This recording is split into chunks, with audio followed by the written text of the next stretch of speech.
이제 말씀을 들으면서 지혜를 하나 발견해야 되는데,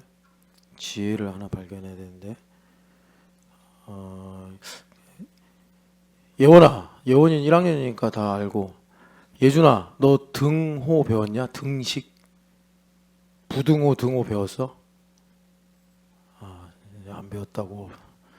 그럼 담비도 당연히 안 배웠겠네, 그지? 눈을 지금 막 엄청 이경규처럼 막 돌리고 있습니다.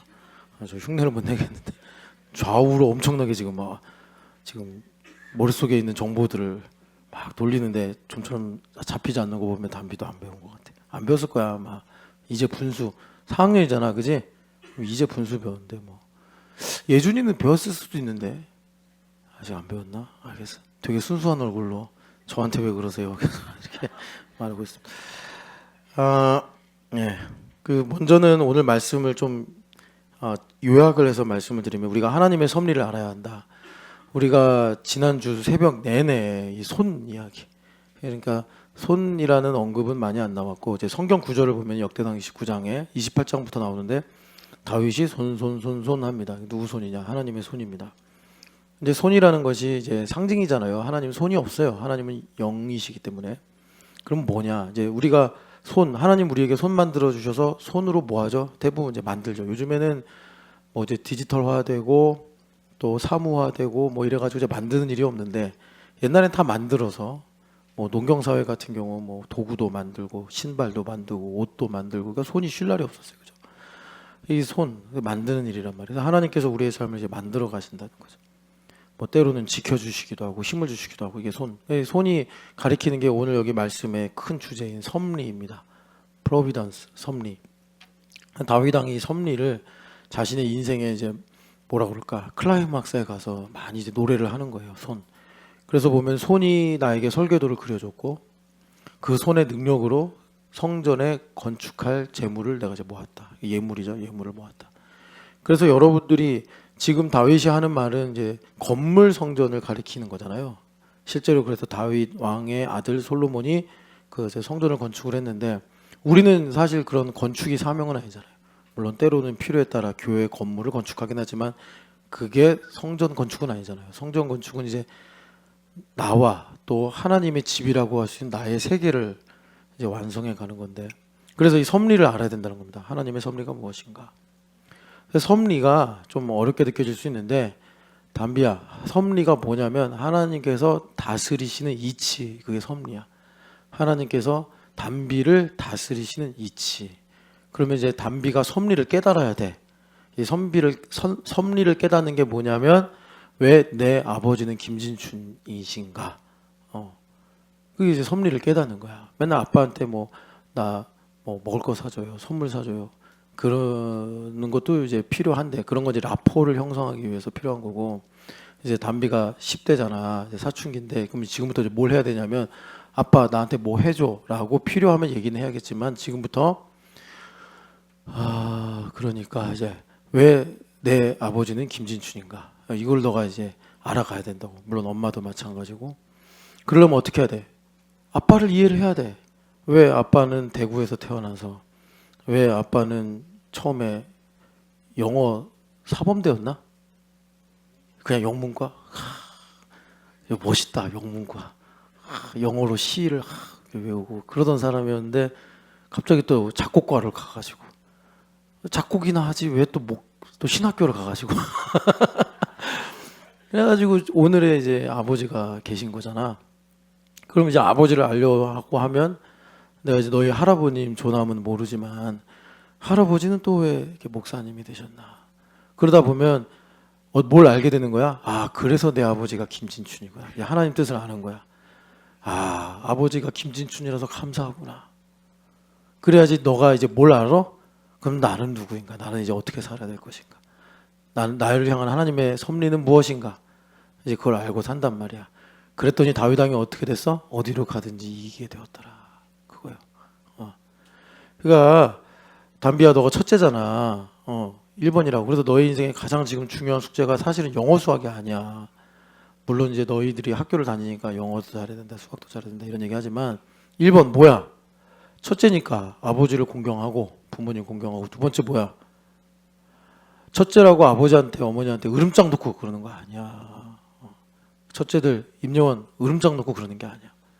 어떻게 해야 돼? 예수님께서 가장 큰 자가 되려면 어떻게 하래? 임요원 어떻게 하래? 가장 큰 자가 되려면. 이준학 씨 가장 큰 자가 되려면 어떻게 하랬어요? 하나님께서 가장 낮은 자가 돼야 되는 거야. 낮은 자가. 그럼 이준학 가장 낮은 자가 되는 방법은 뭐야? 니네 집에서 제일 작은 자보다 낮은 자가 되면 되는 거야. 너희 집에서 제일 작은 자가 누구야? 거기 옆에 있잖아. 쟤보다 낮은 자가 되면 되는 거야. 아, 열받네 이거 아침부터. 시온이보다 낮은 자가 되면 되는 거야. 임요원, 임예성보다 낮은 자가 되면 되는 거야. 예준이가 또 예성이한테 어퍼컷 날리려고 그럴 때 하지 마. 다 그러는 거야. 예준아 너 얘기하는 거야. 그래서 너희들이 그렇게 첫째의 길을 거룩하게 갈 때 그걸 이제 거룩하다고 하는 거야. 거룩하게 갈 때 하나님께서 더불어 영어로 가든지 수학으로 가든지 어디로 가든지 이기게 하시더라. 이기게 하신다는 게 꼭 잘한다는 건 아니에요. 못해도 행복하고 즐겁게 살게 해주신다. 뭐 그렇게 이해하면 돼. 행복하고 즐거우면 되지. 꼭 뭐 다 잘해야 돼? 그지? 담비야? 근데 이제 기왕이면 잘하면 좋지.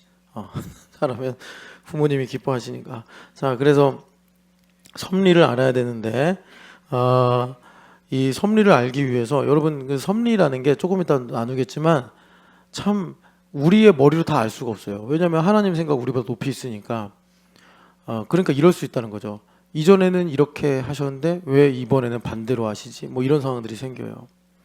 그래서 우리가 그 기준이 있어야 됩니다. 하나님의 섭리를 알려면 그 기준이 뭐냐면 한 영혼도 잃어버리지 않으시겠다라는 하나님의 공의예요. 하나님의 공의. 그래서 처음에 우리 예준이한테 제가 왜 그 등호를 물어봤냐면 여러분 이거를 오늘 기억하시면 됩니다. 준아가 이거 마저 틀려. 틀리지. 너희들이 학교에서 배울 때는 당연히 말도 안 되게 그지 이게 맞단 말이야. 그런데 성경에서 하나님 나라에서는 요게 맞아요. 그래서 우리가 예원아 이게 맞아. 근데 너 수학 시험 볼 때 이렇게 하면 안 된다. 이렇게 하면 안 되고 하늘 나라에서만 이게 맞는 거야. 하늘 나라에서만. 그래서 왜 이게 맞냐면요. 하늘 나라에서는요. 99하고 1이 바이스 버사예요. 그래서 성경에서 뭘 말씀하냐면 one for all, all for one. 이게 달타냥 거기서도 나오잖아요. 그죠? 원래 성경의 진리인데 예수님과 만물과의 관계. 그렇기 때문에 하늘 나라에서는 이게 이제 진리다. 이걸 알아야지 우리가 나의 인생에 하나님의 그 섭리를 깨닫고 발견할 수 있더라라는 것입니다. 그래서 이거를 깨달으시면 그 다음 단계는 이제 뭐냐면 지혜와 믿음이 필요합니다. 이거는 이제 기준이라고 그랬어요. 기준. 그러니까 기준은 가장 핵심이고 지혜와 이제 믿음이 필요한데 지혜는 뭐냐면 하나님 중심. 이제 내가 하나님 중심으로 생각하는 오늘 칼럼에 생각의 근육이라는 글을 썼는데 생각의 근육이 튼튼해져서 예원아 하나님 중심. 너 쓰고 있는 거지? 땅 보고 있는 거 아니지? 쓰고 있지. 그러니까 쓰는 거 빼고는 땅 볼 필요가 없잖아. 그래서 하나님 중심으로 생각하는 거예요. 그래서 하나님 중심으로 이제 생각하는 생각의 근육이 커지면 나의 유익을 위해 사는 게 아니라 준하기가 제 이름이 뭐였더라? 연우를 위해 사는 거예요. 생각의 근육이 튼튼해지면. 엄마가 그런 걸로 논문 쓰신 거야. 메타인지 생각의 근육. 그러니까 우리 준하기도 생각의 근육이 막 몸짱처럼 튼튼해지기를 축복합니다. 그리고 능력. 이게 믿음이 이제 능력인데 그 능력이 있어야 돼요. 이제 하나님의 섭리를 알려면 능력이 뭐냐면 무슨 능력이냐? 여러분 우리가 이제는 한 단계 더 성장을 해야 돼요. 그러니까 능력이다 그러면은 우리가 뭐 돈을 많이 버는 능력, 내가 뭐 또 남보다 더 잘 할 수 있는 능력 이런 걸 많이 생각하는데 그거는 세상이 심어준 거고 고난을 감당할 수 있는 능력입니다. 아까 전에 제가 이제 여러분들 성찬식 할 때 그러므로 너희는 우상 숭배하는 일을 피하라 이렇게 9절부터 시작을 했는데 그 전에 있는 말씀이 우리가 잘 아는 하나님은 감당할 만한 고난만 주신다. 이제 이 말씀이 있었어요. 예수님 주시는 능력은요, 고난을 감당하는 능력이에요. 이건 나한테 주시는 거예요. 그리고 나머지는 다 주님 알아서 하세요. 그러니까 다른 건 여러분 구할 필요 없어. 그냥 예수님 거 내가 쓰면 되는 거고, 우리에게 정말 주시는 능력, 내가 이제 구해야 될 능력은 뭐냐면, 하나님 고난을 감당할 수 있는 능력을 주시옵소서. 고난을 감당한다는 게 뭐냐면 고난 가운데 감춰진 하나님의 뜻을 발견한다라는 것입니다. 그러면 이제 우리가 이런 생각할 수 있어요. 왜 하나님 뜻을 고난에 감춰 놓습니까? 이제 그거는 우리가 흑암에 살고 있으면서, 어둠에 살고 있으면서 내가 죄 가운데 있기 때문에 주님께서 어쩔 수 없는 거예요. 하나님께서 공의롭게 일하시기 때문에 있는 걸 없애버리고 일하실 수가 없단 말이에요. 자, 그래서 이렇게 이제 오늘 말씀의 흐름이 진행되는데, 여러분 그 섭리를 우리가 발견하는데 제일 좋은, 뭐 성경 모두가 다 하나님의 섭리를 보여주지만 긴 파노라마를 보면 하나님의 섭리. 여러분 이제 경륜과 섭리가 하나님 하시는 일을 우리가 말할 때 쓰는 단어인데, 경륜은 우리 아이들이 요즘에 토지를 읽거든요. 그럼 토지가 뭐냐? 백과사전 딱 펴면 대하소설, 우리나라 최초의 대하소설 이렇게 나와요. 그러니까 토지가 1부부터 몇 부까지 있지? 5부까지 있지. 5부까지. 그래서 대하, 큰 강과 같은 소설이다. 그게 경륜이에요. 하나님의 경륜. 그러니까 거기 보면은 일단은 이제 뭐 우리 아이들이 1897년 한 가위 이렇게 시작한단 말이에요. 그래서 준하기가 저번에 한번 우리 아이들한테 그 프레젠테이션을 했는데, 그 이제 을미사변 때문에 을미의병 운동이 있었고, 그리고 이제 일제가 청일전쟁에서 이기고 뭘 했지? 준하가? 그치, 갑오개혁을 해가지고 다 머리 자르고, 그 다음에 신분질서 없애고, 그런 게 새로운 문물이 도입이 되는 건 맞았는데, 사실 그 이면에는 일본이 우리나라를 딱 요리하기 좋게 세팅을 하는 거였단 말이에요. 그 다음에 이제 동학농민운동, 그러니까 청일전쟁이 발발하게 된 원인이죠. 동학농민운동. 그래가지고 이런 게 이제 경륜이라, 그 다음에 이제 우리나라가 일제 하에 들어가고 독립운동을 하고 해방을 맛보고 또 전쟁이 일어나고, 이런 것들이 큰 강과 같이 흘러가잖아요. 그게 하나님의 경륜. 그 가운데 이제 서희가 재산을 잃어버리고 이제 조중구가 와서 다 뺏어가죠. 그래서 간도로 피신할 수밖에 없게 되고, 거기서 다시 회복이 돼가지고 잃어버린 재산과 명예를 되찾고 하는 그런 일들이 섭리, 이제 이런 것입니다. 그래서 이런 하나님의 섭리가 우리 가운데 있는데, 그러니까 섭리라는 거는 각자에게 적용되는 거겠죠. 경륜은 우리 모두에게 적용되는 거고. 그러니까 우리가 이 가운데 이제 섭리를 알자. 다윗에게 설계도를, 성전의 설계도를 그려주신 하나님의 손이 나에게도 임하게 하자, 이런 겁니다. 그러기 위해서 우리가 많은 유익을 이제 볼 수 있는 성경이 역대기나 열왕기겠죠. 물론 이제 사무엘서도 그 뭡니까, 이제 그런 역사를 다루고 있지만, 사무엘서는 이제 다윗 왕 이야기, 사무엘 이야기, 사울 왕 이야기 정도, 그 정도야. 담비야, 너 졸리냐? 안 졸리지? 이샘이 졸리냐? 안 졸리지? 너희들이 졸아서 그러는 게 아니고 조시는 분이 따로 있는데, 무슨 아침부터 이렇게 조냐? 여기 목사님 여기다가 분필 좀 갖다 놔야겠다. 그래가지고 졸기만 하면 그냥. 자, 그래가지고 계속 흐름이 끊기잖아. 아침부터 이 앞에 와가지고 졸아가지고. 그래서 그 섭리를 알아야 되는데, 이 섭리를 아는 제일 좋은 게 역대기. 역대기는 그러니까 다윗 왕을 중심으로 쭉 펼쳐지는 큰 하나님의 파노라마 이야기. 열왕기는 솔로몬 왕부터 이제 이스라엘이 멸망할 때까지 쭉 나오는 이야기예요. 자, 여러분 이제 섭리를 우리가 알기 위해서 성경 공부하는 게 아니라요. 여러분들 다 성경 읽으시니까 열왕기서, 역대기서. 근데 이제 편의를 위해서 상하를 나눈 겁니다. 그냥 열왕기. 그래서 열왕기는 왕들의 이야기, 역대기는 크로니클 해가지고, 그러니까 이제 역사에 이제 이런 이야기들을 쭉 펼쳐놓은 건데, 열왕기의 관점은 이렇습니다. 하나님의 사람의 입에서 하나님의 말씀이 나오는데, 이 말씀이 어떻게 한 사람이 아니라 긴 시간, 많은 왕들, 많은 사건들, 많은 전쟁들을, 이런 일들을 지나가면서 이루어지는가. 그러니까 이런 겁니다. 여러분 아시겠지만 솔로몬 왕이 타락을 하죠. 그래서 이스라엘이 나눠집니다. 그래서 여로보암이 북이스라엘 왕이 되는데 그때 여로보암 왕이 하나님의 은혜, 하나님의 뜻을 버리고 자기가 이제 그 나라를 지키려고 내 나라다. 그러니까 어떻게 했어요? 베델과 단에다가 금송아지를 만들었단 말이에요.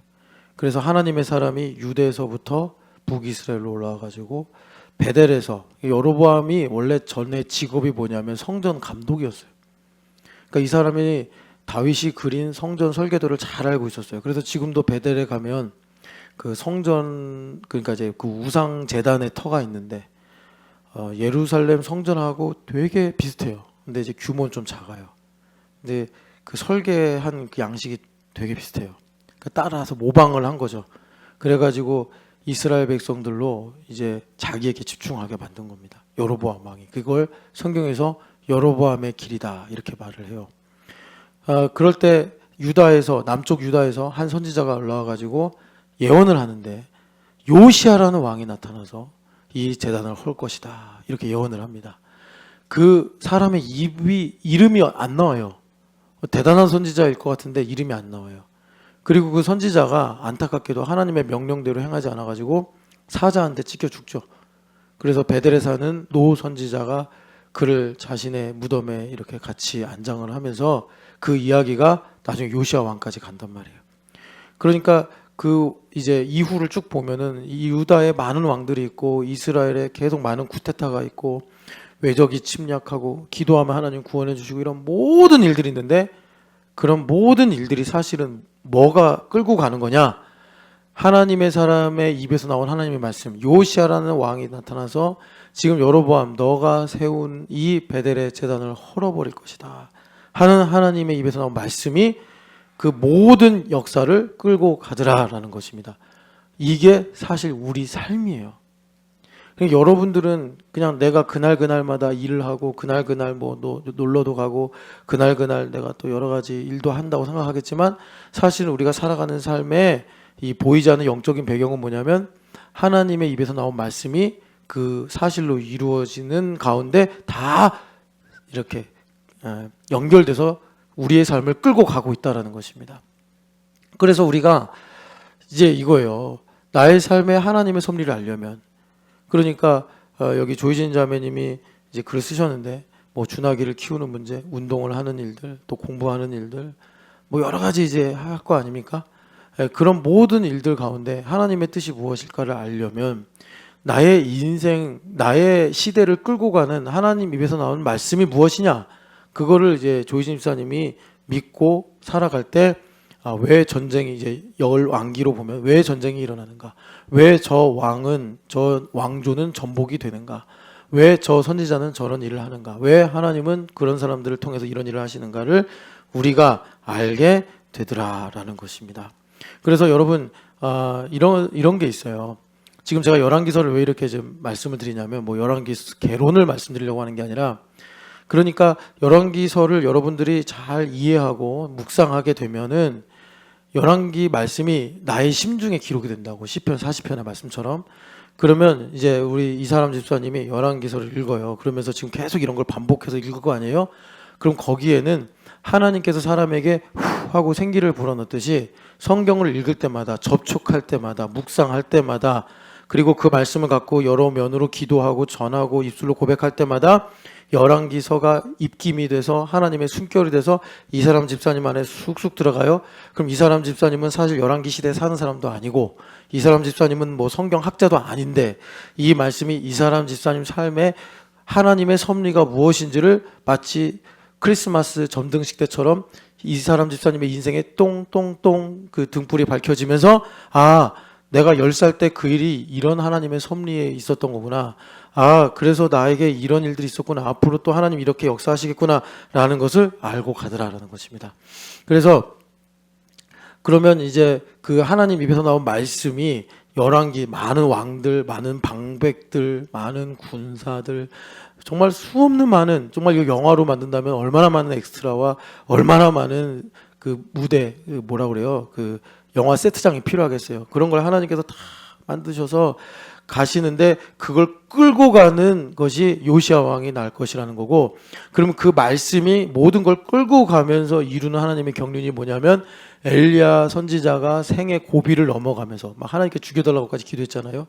근데 그분이 뭐 게으르게 살다가 뭐 방탕하게 살다 그런 기도를 한 게 아니라 3년 6개월 동안 정말 경건하게 하나님 앞에 충성하면서 결과물도 만들어냈잖아요. 그래가지고 하늘에서 불도 내리고 이랬는데 말이에요.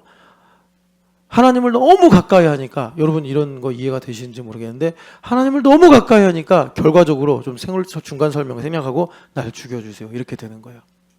하나님을 너무 가까이 하니까. 그러다가 하나님께서 세미한 음성으로 엘리야를 다시 한번 뒤집어 버리시죠. 그 위대한 선지자, 뭐 더 이상 우리가 볼 때 무슨 흠이 있어요?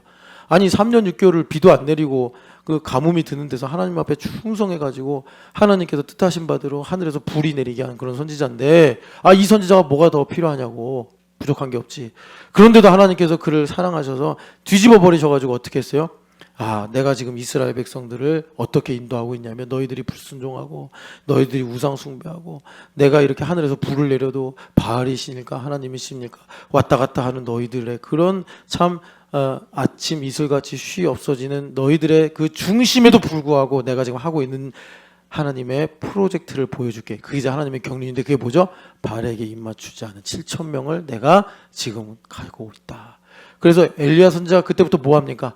그때부터 제자도 하는 거예요. 그래서 막 제자들 많이 양성하고, 그 중에 1등 제자가 엘리사고, 엘리사가 그거 다 이어가서, 여러분 열왕기 하보면 엘리사가 선지학교 막 2-3개 세워가지고 거기서도 막 선지자들 많이 일어나고, 그래서 그 선지 생도들의 후배가 누구예요? 이사야 나오고 예레미야 나오고 나중에 다니엘도 나오고 이렇게 가는 거예요.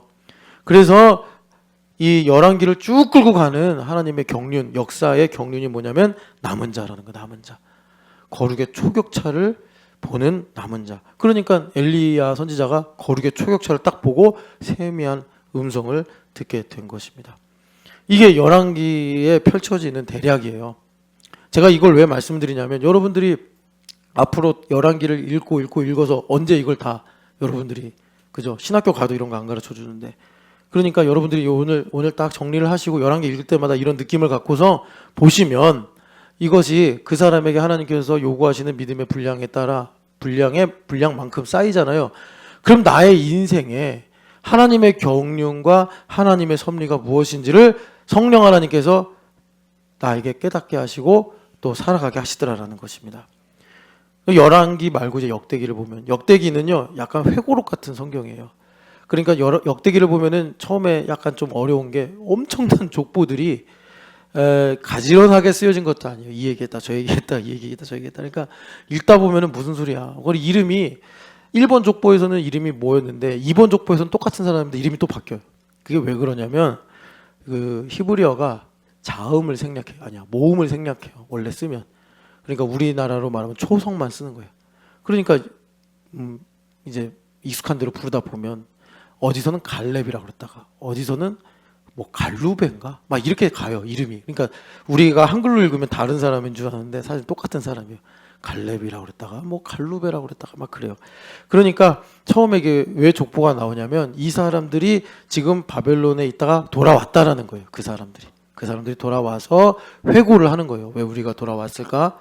그러면서 이제 비긴즈 이야기가 나오는 게, 사울 왕이 등장하자마자 죽어요. 역대기에서는 뭐 사울 왕이 어디로 가서 사무엘을 만나고 그래서 어떻게 왕 노릇을 하고 그런 거 다 생략해버리고 사울 왕 등장하자마자 길보아 전투에서 죽어요. 그리고 이제 다윗 왕이 등장을 해요. 그러면서 다윗 왕이 뭘 했느냐, 그러니까 거기서 다루는 내용은 뭐냐면 성전이 어떻게 건축이 됐느냐, 그리고 하나님께서 성전을 중심으로 어떤 치세를 베푸셨느냐, 그리고 그 다음에 성전이 어떻게 무너졌으며 하나님의 약속이 이루어져서 어떻게 우리가 이제 돌아왔느냐. 그러니까 약간 좀 once upon a time인 뭐 이스라엘 같이 그렇게 하나님께서 회고를 하게 하는 형식으로 쓴 것이 역대기예요. 그러니까 역대기는 열왕기랑 다른 게 뭐냐면, 성전을 통한 하나님의 통치, 이것을 우리에게 이제 보여주고 있단 말이에요. 그러니까 제가 이제 여러분들에게 이 2가지 말씀, 성경이 왜 열왕기랑 역대기를 주었는가, 여러분 이렇게 이해가 되세요? 아합 왕이 얼마나 나쁜 왕입니까, 그죠? 아합 왕이 얼마나 나쁜 왕이에요. 그래서 막 바알신 섬기고 여호와의 선지자들 죽이고 막 엘리야도 죽이려고 그러고, 하나님께서 그렇게 기회를 주셨잖아요. 바알에게도 하나님 승리 주신 거 아세요? 여러분 열왕기 읽어보면 바알에게도 하나님 승리를 주셨어요. 그 아람왕 죽이고 오라고 그랬는데 이겨놓고서 자기 명예 때문에 아람왕 용서해줘가지고 자기가 마치 말이에요 덕이 있는 왕인 것처럼. 그래서 하나님 뭐라고 그러세요? 그때 너의 생명으로 대신하겠다. 그래서 아합 왕이 그 죽는 거예요. 그래서 물론 이제 나봇의 포도원 이야기도 있지만 그래가지고 그렇게 아합 왕이 완전히 세상 말로 개판을 치고 갔는데 여러분 놀라운 건요. 하나님은 일하셨다는 거예요. 아합 왕을 사용해서도 일을 하셨다는 거예요. 그러니까 여기서 이제 우리가 부딪히는 겁니다. 실제. 그러니까 내 인생에도 아합이 있거든요. 아합 같은 문제가 있어요. 우리는 그런 문제가 오면 배제하려고 그래요. 배제하려고. 제가 지난 철야 때 하나님께서 막 이런저런 모양으로 이제 말씀을 주시는데 재밌는 게 여러분 그 영화 중에 그제 막 구마하는 영화들 있잖아요. 그러니까 엑소시즘 같은 거 보지 마세요. 보지 마세요. 뭐 봐봐야 뭐 하겠어요. 이제 7월 16일 날 킹 오브 킹스가 개봉한다니까 그거 보세요. 그거. 미국에서 그 기생충을 뛰어넘은 800억 달러인가? 800억인가? 하여튼간에 그런 수입을 거둬들였대. 킹 오브 킹스 그런 거 보세요. 근데 이제 그거예요. 그 영화에 나오는 대사인데 confront the trauma 그러더래요. 그러니까 아합 같은 게 사실 우리 개인의 역사, 하나님의 섭리로 들어오면 트라우마 같은 거예요. 우리는 그런 것들 외면하고 배제하고 너 아합 어떻게 잘 지내? 그럼 아합 얘기 왜 해? 막 이러고. 근데 하나님은 다 그럼에도 불구하고 다 일을 하신다고. 아합이 없었으면 엘리야 같은 걸출한 선지자 나왔겠습니까? 지금 이거는 제가 여러분들에게 인간적인 설득을 위해서 좀 드는 예고 그래서 아합도 필요하다 이런 얘기를 하는 건 아니에요. 근데 제가 말씀드리려고 하는 골자는 뭐냐면 하나님의 일하시면 나의 계획과 생각을 뛰어넘는다. 이걸 말씀드리려고 하는 거예요. 그 하나님을 신뢰해야지 우리가 생각의 근육이 단단해져서 오늘 칼럼에 보면은 여러분 무거운 바벨을 들어야 된다라고 하는데 그게 뭐겠어요? 그게 뭐겠어요? 우리 트라우마를 컨프런트 하는 거예요. 트라우마 직면하는 거예요. 우리 예수님 십자가가 앞에 있을 때 이렇게 피해 가신 거 아니잖아요. 십자가 물론 주님 그러셨기 그런 기도는 하셨어요. 우리를 위해서 하신 거라고 생각해요. 이 잔이 내게서 지나가게 하옵소서. 얼마나 솔직해요. 우리도 그런 심정이지만 주님 뭐라고 그러셨어요? 그러나 내 뜻대로 마시고 아버지 뜻대로 하옵소서. 주님 그러셨단 말이에요. 그래서 여러분 지금 제가 이제 열왕기 역대기 사실 제가 하는 게 아니라 성령 하나님께서 정경에 열왕기 역대기를 넣게 하신 거잖아요. 그 이유가 무엇이냐? 하나님의 섭리는요 내 기준으로 알 수가 없어요. 내 기준으로 보면은 므낫세도 나쁜 놈이고 아합도 나쁜 놈이고 뭐 다 그런 거 다 잘라내야 돼. 솔로몬이 후반기에 하나님과 멀어진 것도 도려내야 돼. 열왕기에 보면은 다윗이 막 밧세바 사건하고 막 이런 거 다 도려내야 돼. 그런데 성경은 그런 고난을 어떻게 솔직하게 다 기록하고 있는 거예요. 고난을 절대 추상적으로 생각하지 않아요. 여러분 그래서 한 가지 좀 말씀을 드리면 우리 신촌연합교회 신앙 고백이 뭐예요? 나의 믿음이란 예수님과 인격적 관계를 갖는 리얼리티다. 인격적 관계 리얼리티다. 그러니까 인격적이라는 거는 추상적이면 안 돼요. 인격적인 관계다. 추상적이면 안 돼. 실제적이어야 된다고. 그런데 여러분 우리가 참 안타깝게도 지식이 너무 많은 사회에 살고 있어요. 이거 되게 심각한 문제인데 사실 기후변화, 뭐 전쟁, 핵무기 이거보다 사실 우리 영혼의 구원의 문제에 있어서 정말 심각한 문제는 지식이 너무나 많다는 거예요. 지식이 너무 한 명 초과가 돼버려서 사람이 너무 자기중심적이 됐고 그래서 여러분 사실 우리 늘 교회 오잖아요. 교회 올 때 왔다 그냥 가면 안 되고 제육볶음만 먹고 가면 안 되고 그러니까 내가 누군지를 우리 아이들한테 지난주에 말씀드린 것처럼 반출을 해야 된단 말이에요. 그래서 두 가지예요. 나의 신앙이 추상화되면 안 돼. 사실이 돼야 되며 두 번째로는 내가 하나님 앞에 서서 우리는 가만히 있어도 자기중심이 높아지거든요. 내가 무슨 뭐 세속적으로 살고 내가 뭐 교회랑 멀어져서 딴짓하고 그래야지 자기중심이 높아지는 게 아니라 그냥 가만히 있으면 자기중심이 높아져요. 그러니까 우리가 어떻게 해야 돼? 연어처럼 계속 하나님 중심으로 가려고 우리가 방향을 잡고 믿음을 고백을 해야 된단 말이에요. 그런 것들을 우리가 새롭게 하는 게 교회 오는 거예요. 그래서 지금 불러주시는 거란 말이에요. 그런데 여러분 기가 막히게도 저도 이제 여러분들과 같이 신앙생활하면서 배우니까 그러면 이런 세속적인 흐름들, 세상의 풍조들하고 반대로 우리를 인격적 관계 리얼리티, 우리 신앙이 정말 오늘 우리가 먹고 마신 대로 예수님의 살과 피가 가득 찬 인생을 살려면 여러분 결국에 아무리 원수마귀가 지식을 가지고 와서 666이라고 하잖아요. 짐승의 지혜. 그런 지식을 가지고 와서 우리의 신앙을 막 추상화로 만들려고 그래.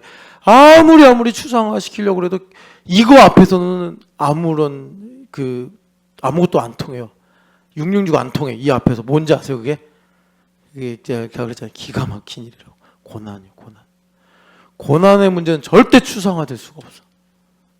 그러니까 내가 상대방의 고난을 추상화시키면 그 사람하고 관계 끝나는 거예요. 더 이상 마음이 통하지 않는 거예요. 그러니까 나의 인생의 고난을 직면하는 문제가 사실은 뭐예요? 예수님을, 영이신 예수님을, 지금 우리는 영이신 예수님 믿으니까 영이신 예수님을 나의 삶에 구체화, 실제화하는 일이더라라는 것입니다. 그런데 여러분, 고난을 통해서 인격적 실제를 경험한다는 건요, 여기 생각의 근육 얘기했는데 근육이 엄청 강해야 돼. 근육이 엄청 강해야 돼. 얼마나 강해야 되느냐? 임녀, 너 오늘 찬양할 때 찬양하기로 선택했어? 파란색 버튼 눌렀어? 강희샘 씨 파란색 옷 입고 왔네요. 이샘이 오늘 찬양할 때 찬양하기로 선택했어? 아, 훌륭해. 목소리 조금만 높여줘요. 이 가빈이한테 하는 것처럼. 내가 이렇게 하라고 했잖아! 했는데 이 3층이 저 잠옷에서 소리를 질렀는데 제가 기도하다 깜짝 놀랐어요. 저는 저 잠옷실에 이샘이랑 가빈이가 있는 줄 몰랐거든요. 근데 쟤네 둘이서 놀고 있었나 봐요. 근데 갑자기 약간 저음으로 내가 뭐라고 했잖아! 그런데 깜짝 놀라가지고 이게 무슨 소리야? 가보니까 막 이샘이가 소리를 막 지르고 있는 거예요. 가빈이 약간 미안했는지 그냥 얼굴이 정신이 뭐 언니 걸 만지고 잃어버렸나 봐요. 근데 분명히 이샘이가 경고를 했는데 가빈이가 언니의 그 소중한 물건을 방심하고 어디다 뒀는지 모르니까 이샘이가 좀 화가 난 거예요. 근데 지금은 왜 그 소리가 안 나올까? 네. 주님 앞에 소리 지르시기를 축복합니다. 아멘도 하고 아주 훌륭해요. 자, 그래서 여러분 생각의 근육이 엄청 강해져야 돼요. 그러지 않으면 안 돼요. 너희들 그 생각의 근육을 훈련하는 게 뭐냐면, 자, 찬양하기로 선택하는 거야. 오늘도 여기 요셉부 찬양 예배할 때 찬양하기를 선택하기를 김담비 축복합니다. 너 저기 요셉부 가서 아빠 안 그러지? 김진춘 목사님 그래야 된다. 요셉부에선 집에서는 이제 아빠 해도 되는 거야. 너 저기 올라가서 이사람 선생님한테 아빠 그러지 않지? 그러면 안 돼. 이사람 선생님 왜 이러세요? 그래야 돼. 이사람 선생님 왜 예배 시간에 저한테 뭐라고 하세요? 이런 식으로. 생각의 근육이, 그래서 우리 주님의 능력으로 있을 때 우리가 이 고난 가운데 예수님의 실제를 발견하게 되는 것입니다. 그래서 여러분, 우리가 이제 지금 열왕기 역대기 이야기를 한 건 하나님의 섭리를 알기 위함인데, 하나님의 섭리는요, 정말 하나님은 선하시며 인자하심이 무궁해서 시편의 그 주제를 갖고 많은 시들이 있잖아요. 우리의 불순종과 우리의 죄마저도 사용하신다는 거예요. 그게 그 증거가 여기 있는 거예요. 여기 있는 거예요. 이 다윗 왕이 역대기에 보면은 죄를 지었어요. 그 군대 수를 세라고 한 거 아닙니까? 군대 수를 세라고 한 거. 그 바람에 아라우나 타작마당도 사고 그 바람에 성전 지을 계획을 하기 시작한 거예요. 그러니까 이거 참 신비로운 거예요. 근데 이게 사실 예수님께서 하신 일이거든요, 우리 삶에서. 그래서 여러분, 우리 인생에 예수님을 주인으로 삼으면 우리가 버릴 것이 없습니다. 주님 다 아름답게 하세요. 그래서 여러분, 다윗 왕이 우리 지난 새벽에 계속 들었던 말씀이, 다윗이 이렇게 고백하자. 여호와께 위대함과 또 권능과 영광과 승리와 위엄, 이 5가지. 그래서 사업하시는 분들은 이걸 꼭 이제 아셔야 된다. 마치 요즘 우리 애들이 그걸 재밌게 본다였네요. 어벤져스인가? 거기 보면은, 주님 죄송합니다. 근데 이해를 돕기 위해서. 타노스 알아? 타노스가 여기 장갑에 몇 개 스톤을 갖고 있지? 6개야? 5개 아니야? 6개야? 난 5개인 줄 알았는데. 가운데 하나가 있어? 그래. 그러면 하나님의 절대 장갑에는 5개가 있어요. 5개가 있는데, 위대하심부터, 저 위엄까지. 우리 사업하신 분들 그 5개 보석을 모아야 돼. 그래서 위대하심부터, 위엄까지. 그 중에 하나가 영광인데, 이 영광이 다른 표현으로 보면 뷰티입니다. 뷰티. 하나님 아름다우신 거예요. 하나님 아름다우셔서 나의 인생을, 그러니까 여러분, 제가 렘브란트 그림 좋아하는데, 렘브란트 원조가 있더라고요. 카라바조라고. 이 사람들 빛의 마술사래요. 그러면 어둠과 빛을 잘 조율해가지고 그렇게 이제 명작을 만드는 거예요. 우리 인생의 어둠과 빛을 하나님께서 사용하셔서 하나님의 섭리를 베풀어 주시더라라는 것입니다. 여러분, 하나님의 섭리를 발견하고 구하시는 은혜가 있기를 축복합니다. 그래서 섭리를 알기 위해서 첫 번째, 시간이 많이 갔는데 요것만 정리할게요. 섭리를 알기 위해서 첫 번째, 우리는요, 여러분, 아무리 똑똑하고 아무리 천재가 돼도 일변도밖에 생각을 못해요. 삶은 다각이 있는데, 다양한 변들이 있는데 이 변들을 다 못 보고 내가 보고 싶은 한 변, 한 면만 본단 말이에요. 그래서 이런 자기중심이라는 좁은 편견을 우리가 넘어가야 돼요. 그래서 우리 교회 와서 뭐 하자고 아까 전 성찬식에서 기도했어요. 남의 유익을 위해 일하자. 그래야지 한 면만 보는 거야, 한 면만. 이런 거는 참 불명예스러운 거라 얘기하기가 싫은데 그래도 이해를 돕기 위해. 아니, 강성모 집사님 요즘에 스쿠터 타고 다니는 거 알죠? 전기자전거. 근데 저는 멋있네 했는데 강성모 집사님 속아서 산 거래요. 한 면만 보니까 뭐 싸다 아니면 모르겠어요. 어떤 면만 봤는지. 강성모 집사님이 남의 유익을 위했으면 절대 속지 않았을 일인데, 예, 이제 자기 유익만 그랬던 건 아니겠죠. 이제 예를 드는 겁니다. 그러니까 우리는 그것만 볼 수밖에 없는 거야. 한 면만. 한 면만. 근데 우리가 남의 유익을 위해 살면 강성모 집사님이 절대로 속지 않아. 사업을 하는 사람일 걸 얼마나 다각적으로 봐야겠어요. 하나님께서 그렇게 나 자신의 이 보는 안목의 한계를 극복하게 하신다. 그래서 우리가 하나님의 높으신 뜻을 깨닫고 알게 하신다는 거예요. 제가 왜 그러냐면 옛날에 모픽 초창기에 강성모 집사님이 직거래를 하다가 그때도 한번 그런 일을 당했어요. 컴퓨터를 아주 잘 살려고 그랬는데 돈만 보내고 컴퓨터가 오질 않아가지고 그래서 이럴 때마다 성모 집사님 물리를 걸어야 돼. 그러니까 성모 집사님이 사업하면서 받은 약속의 말씀이 뭐냐면 성모 집사님 인생 끌고 가는 하나님의 사람의 입에서 나온 말씀이 뭐냐, 물리를 걸으라요. 물리를 걸으라. 아니, 제가 첫 번째 신우회 예배 성모 집사님 직장에서 예배 옛날에 했거든요. 가가지고 무슨 말씀을 받고 이제 사업을 합니까? 그랬더니 마태복음 14장이래. 물리를 걷는 거래요. 아니, 이걸 왜 받았습니까? 뭐지? 하고 폈는데 그게 나왔대요. 그래서 이제 그거를 자기가 약속의 말씀 받는데, 그래서 이렇게 이런 일이 당할 때마다 하나님께서 어떻게 하면 무리를 걷게 하셔서 나무를 위해 살아라, 남의 유익을 위해 살아라 말씀하시는 거예요. 두 번째는 뭐냐면, 여러분, 우리가 하나님께서 여호사밧이나 뭐 또 좋은 왕 누가 있을까, 요시야 왕, 이런 왕들도 사용하시죠. 그런다고 하나님께서 므낫세 때는 쉬고 아합 때 쉬고 그러십니까? 아하스 때 쉬고? 아니요. 오히려 아하스가 하나님 필요 없다고 그러니까 하나님이 열의를 하셔가지고, 보라! 처녀가 잉타의 아들 낳을 것이요 그 이름이 임마누엘이라 하리라. 하나님의 열심을 오히려 하나님께서 더 강조하시지 않습니까? 그러니까 여러분, 하나님의 기준을 알아야 돼요. 안 그러면 내 인생의 므낫세 때, 내 인생의 아하스 때가 왔을 때 하나님 쉬나 보다, 하나님 아무 일도 안 하시나 보다, 하나님 날 버리셨나 보다, 나 이거 저주받은가 뭔가 보다, 정죄받고 끝낸단 말이에요. 아니에요. 여러분, 열왕기서 역대기서를 보면 하나님은 그 이스라엘 백성들이 다른 길로 갈 때, 아파할 때, 하나님과 멀어질 때 당연히 부모님 같은 하나님이시니까 마음이 더 뜨거우셔가지고 더 임마누엘 열심으로 일을 하신다, 아하스 왕에게 선포하셨단 말이에요. 기준이 무엇이냐? 이걸 기준을 알아야지 우리가 하나님의 섭리를 깨닫고 참 복되게 가는데, 그게 뭐냐? 한 영혼이야. 한 영혼. 오늘 예수님께서 요한복음 6장에 말씀하신 대로 하나라도 내가 잃어버리지 않고 마지막 날에 다시 살리리라. 이게 내 아버지 뜻이다, 이거예요. 그러니까 오늘 우리가 어떻게 하겠어요? 그 한 영혼 찾아야 되는 거예요. 한 영혼. 교회는 어떤 곳입니까? 지극히 이 가운데, 오늘 여기 죽어보면 우리 애기들까지 다 있는데 이 중에 지극히 작은 자가 누구일까? 지금 강북삼성병원에서 회복하고 있는 우리 성지연 자매일까? 아니면 홍성은 자매 왔어요? 맞구나. 새끼발가락에 안 붙는 홍성은 자매일까? 아니면 모르죠. 또 영적으로 보면은 오히려 홍성은 자매는 그런 일로 인해 하나님을 가까이하고 겸손해서 풍요로울 수 있어. 여러분들에게 지극히 작은 자가 누구인지 몰라요. 뭐 선생님들에게는 그 반 아이일 수도 있고, 그 지극히 작은 자에게 집중하는 거예요. 예수님 그러셨잖아요. 지극히 작은 자 하나에게 냉수를 대접하면 그 상을 결코 잃지 아니하리라.